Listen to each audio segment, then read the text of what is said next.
ਲਓ ਜੀ ਦੋਸਤੋ, ਅੱਜ ਅਸੀਂ ਆਏ ਸਾਂ ਮਲਕ ਸਾਹਿਬ ਹੋਣਾ ਦੇ ਕੋਲ ਤੇ ਇਹਨਾਂ ਦੇ ਕੋਲ ਇੱਕ 85-17 ਮਾਡਲ ਵੀ ਆ।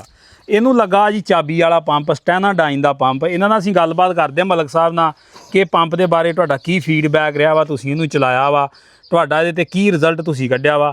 ਇਹ ਜਿਹੜੀ ਮਾਲੂਮਾਤ ਆ ਦੋਸਤਾਂ ਨੂੰ ਦਿੰਦੇ ਆ। ਅਸਲਾਮ ਵਾਲੇਕਮ ਮਲਕ ਸਾਹਿਬ। ਵਾਲੇਕੁਮ ਅਸਲਾਮ ਜੀ। ਜੀ ਮਲਕ ਸਾਹਿਬ, ਇਹ ਤੁਸੀਂ ਚਾਬੀ ਵਾਲਾ ਪੰਪ ਟਰੈਕਟਰ ਰੱਖਿਆ, ਚਲਾਇਆ, ਕੀ ਇਹਦਾ ਰਿਜ਼ਲਟ ਕੱਢਦੇ ਜੀ? ਸਰ ਇਹ 2017 ਫਰਵਰੀ ਦੇ ਵਿੱਚ ਅਸੀਂ ਆਪ ਖਰੀਦ ਕੀਤਾ ਟਰੈਕਟਰ। ਮਿਲਰ ਟਰੈਕਟਰ ਤੋਂ ਮੈਂ ਆਪ ਲੈ ਕੇ ਆਇਆ।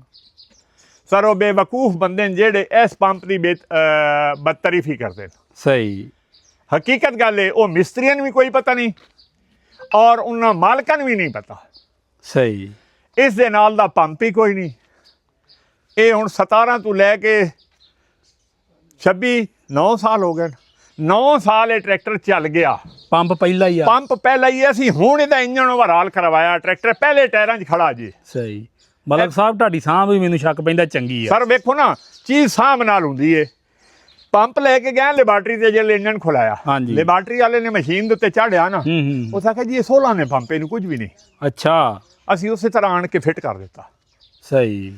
ਨੌਜ਼ਲਾਂ ਚੇਂਜ ਕੀਤੀਆਂ ਬਸ। ਸਹੀ ਸਹੀ। ਇਸ ਪੰਪ ਦੀ ਤੁਹਾਨੂੰ ਮੈਂ ਗੱਲ ਦੱਸਾਂ, ਅਗਰ ਕਿਸੇ ਭਾਈ ਕੋਲ ਇਹ ਪੰਪ ਲੱਗਾ ਹੋਇਆ ਤਾਂ ਖੁਦਾਰਾ ਇਹ ਪੰਪ ਚੇਂਜ ਨਾ ਕਰੋ। ਜਿਹੜੀ ਪਰਫਾਰਮੈਂਸ ਇਸ ਪੰਪ ਦੀ, ਉਹ ਰੂਟਰ ਵਾਲੇ ਡੈਲਫੀ ਡੂਲਫੀ ਦੀ ਨਹੀਂ ਪਰਫਾਰਮੈਂਸ। ਕੰਮ ਕੀ ਕਰਦੇ ਆ, ਖਾਸ ਕਰ ਡਰਾਈਵਰ ਹਜ਼ਰਾਤ, ਮਾਲਿਕ ਨਹੀਂ।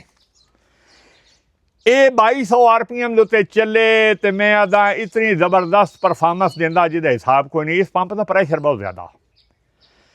ਡਰਾਈਵਰ ਹਜ਼ਰਾਤ ਕਈ ਕੰਮ ਕਰਦੇ ਨੇ, ਰੇਸਾਂ ਖੋਲ ਛੱਡਦੇ ਨੇ ਟਰੈਕਟਰ ਭਜਾਉਣ ਵਾਸਤੇ ਰੋਡਾਂ ਦੇ ਉੱਤੇ। ਹਾਂਜੀ, ਜਦੋਂ ਮਿਲ ਚੋਂ ਗੰਨਾ ਗੁੰਨਾ ਲਾ ਕੇ ਜਿਹੜੇ ਨਿਕਲਦੇ ਨੇ ਉਹਨਾਂ ਨੇ ਇਸ ਗੱਲ ਨਾਲ ਨਹੀਂ ਹੁੰਦਾ। ਇਹਦਾ ਪ੍ਰੈਸ਼ਰ ਹੁੰਦਾ ਬਹੁਤ ਜ਼ਿਆਦਾ। ਜਿਹੜੇ ਇਹਦਾ ਓਵਰ ਰੇਸ ਹੁੰਦਾ ਟਰੈਕਟਰ ਤੇ ਉਸ ਲਈ ਨੁਕਸਾਨ ਕਰਦਾ। ਕਰੰਕ ਤੋੜਦਾ, ਬੁਲਾਕ ਪਾੜ ਛੱਡ ਸੀ, ਪਿਸਟਨ ਤੋੜ ਛੱਡ ਸੀ, ਜੋ ਵੀ ਹੋ ਸੀ। ਫਿਰ ਗੁਨਾਹ ਪੰਪ ਦਾ ਕੱਢਦੇ, ਫਿਰ ਗੁਨਾਹ ਪੰਪ ਦਾ ਕੱਢਦੇ ਨੇ। ਇਹਦਾ ਕੋਈ ਗੁਨਾਹ ਨਹੀਂ, ਇਹਦੇ ਨਾਲ ਦਾ ਪੰਪ ਨਹੀਂ। ਅਗਰ ਕੋਈ ਲਈ ਵਧੇ ਹੋ ਤੇ ਇਸ ਪੰਪ ਨੂੰ ਬਚਾ ਕੇ ਰੱਖੋ। ਇਹਦੇ ਨਾਲ ਦਾ ਹੁਣ ਪੰਪ ਮਿਲਦਾ ਹੀ ਨਹੀਂ। ਸਹੀ। ਫਿਰ ਇਹ ਰਿਪੇਅਰੇਬਲ ਪੰਪ ਹੈ। ਸਹੀ। ਮੇਰੇ ਜ਼ਿਲ੍ਹੇ ਸਰਗੋਦਾ ਦੇ ਵਿੱਚ ਮਿਸਤਰੀ ਹਨ ਜਿਹੜੇ ਇਹਨੂੰ ਰਿਪੇਅਰ ਕਰਦੇ ਨੇ। ਸਹੀ। ਇਹਦੀ ਆਵਾਜ਼ ਚੈੱਕ ਕਰਾਓ ਹਾਂ ਥੋੜੀ ਜੀ।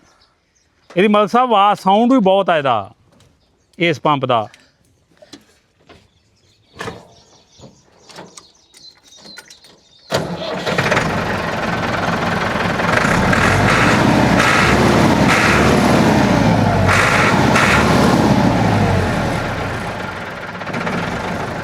ਇਹ ਵੇਖ ਲਓ 17 ਮਾਡਲ ਪੰਪ ਹੈ। ਸਲੋ ਦੇ ਵਿੱਚ ਕਟਾਈ ਵੇਖੋ, ਚੀਜ਼ ਦੀ ਕੇਅਰ ਕਰੋ ਤਾਂ ਧਿਆਨ ਹੁੰਦੀ ਹੈ। ਵੇਖੋ ਸਹੀ।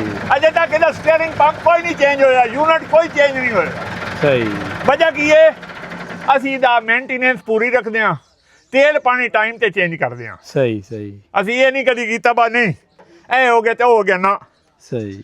ਅਸੀਂ ਮੀਟਰ ਚਾਲੂ ਰੱਖਦੇ ਹਾਂ, ਉਹਦੇ ਮੁਤਾਬਿਕ ਅਸੀਂ ਇਹਦਾ ਪੰਪ, ਸਟੀਅਰਿੰਗ ਪੰਪ, ਇੰਜਨ ਦਾ ਪਿਛਲੇ ਹਿੱਸੇ ਦਾ ਆਇਲ ਵਗੈਰਾ ਚੇਂਜ ਕਰਕੇ ਰੱਖਿਆ। ਤਦੇ ਤਾਂ ਮਲਕ ਸਾਹਿਬ 8-9 ਸਾਲ ਇੰਜਨ ਵੀ ਚਲਾਈ ਖੜੇ। ਦੇਖ ਲਓ, ਇਹ ਹੁਣ ਕਰਵਾਇਆ, ਇੰਜਨ ਸਾਰਾ ਖੁਲਾ ਕੇ ਕਰਵਾਇਆ। ਸਹੀ ਸਹੀ। ਇਹ ਨਹੀਂ ਆਖਿਆ ਕਿ ਰਿੰਗ ਸਲੀਪ ਕਰੋ। ਸਹੀ। A to Z ਇੰਜਨ ਖੁਲਾ ਦਿੱਤਾ, ਕਰੈਂਕ ਸਟੈਂਡਰਡ ਤੇ ਦੀ। ਸਹੀ ਸਹੀ।